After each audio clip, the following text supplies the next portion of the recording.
Hi, welcome sa aking featured product. O, diba? So, yun. Ang featured product ko ay itong mirror na to. Ayan. Medyo malabo pa siya kasi hindi ko pa nilalagay or natatanggal yung plastic.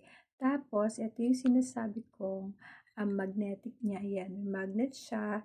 And ito yung ring na ikakabit sa likod ng phone. Ayan. 3M siya. Tatanggalin mo yung sticker na yan. I-attach mo dito sa phone mo. Tapos, pag naka-attach na siya, didikit mo na siyang ganyan. O, diba? Tapos, pwede ka nang mag-vlog, mag-video, mag-record, mag kung ano-ano, mag-selfie ng gamit itong back camera. Kasi alam naman natin, mas maganda ang um, kuha pag ito yung ginagamit natin. And nakikita na natin ang sarili natin through the help of this mirror. O, diba? Ayan, lilinisan lang natin itong mga meat, tsaka tatanggalin yung plastic, tapos ididikit na natin sa ating cellphone.